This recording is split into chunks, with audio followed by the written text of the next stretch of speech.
Nous avons donc reçu Guy-Dominique Kennel, Charles Buttner, président des conseils généraux d'Alsace. Avec nous, Jacques Fortier, journaliste aux Dernières Nouvelles d'Alsace. Je voudrais qu'on fasse une sorte de décryptage. D'abord, ce distinguo Bas-Rhin-Haut-Rhin, un oui très fort finalement dans le Bas-Rhin, un non très prononcé dans le Haut-Rhin. Alors c'est effectivement le paradoxe de ce scrutin, c'est qu'il y a plus de oui que de non sur l'ensemble de l'Alsace, mais la règle du jeu de la loi 2010 est telle que le oui est insuffisant dans le Bas-Rhin et le seul non en tête dans le Haut-Rhin fait que c'est l'échec du référendum. C'était les règles du jeu, elles étaient connues, les tenants du oui espéraient pouvoir sauter ces deux haies, et bien ils ont chuté dans le Bas-Rhin sur l'une, dans le Haut-Rhin sur l'autre. Ça a mis en évidence presque deux identités départementales. J'en ai parlé avec les deux présidents de région. Comment est-ce que vous l'analysez? Alors c'est tout le problème des communautés humaines. Est-ce que ce qui nous rapproche est plus important que ce qui nous sépare?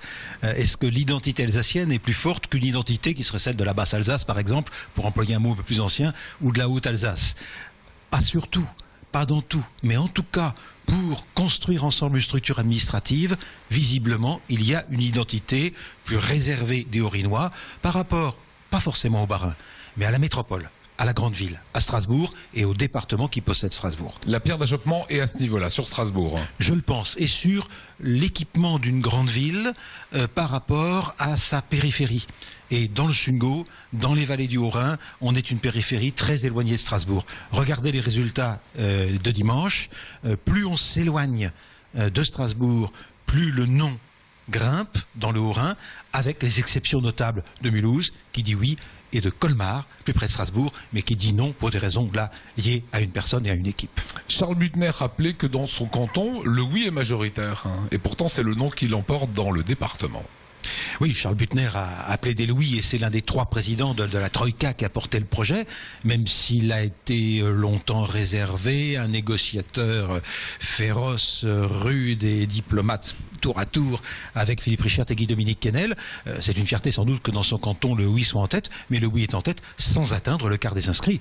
Donc un oui trop timide qui veut dire non. Que va-t-il se passer, c'est ma dernière question, aujourd'hui?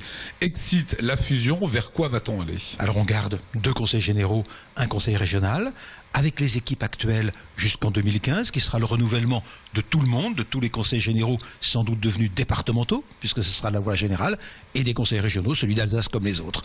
Y aura-t-il cependant des rapprochements qui vont se faire, s'accentuer, s'accélérer entre les 3 structures, même si la fusion de la loi 2010 est devenue impossible? On peut imaginer que tout ce qu'on a dit autour de la fusion des agences économiques, du rapprochement des agences touristiques, va se faire lentement, pas au même rythme, pas de la même façon, mais va se faire, que des coordinations vont se faire. On n'a pas fait campagne ensemble pendant presque 18 mois pour monter un tel projet sans que des atomes crochus se soient créés. Mais ce ne sera pas la fusion imaginée, rêvée, espérée, et qui finalement a été abattue en plein vol par le scrutin d'hier. Voilà, merci Jacques Fortier.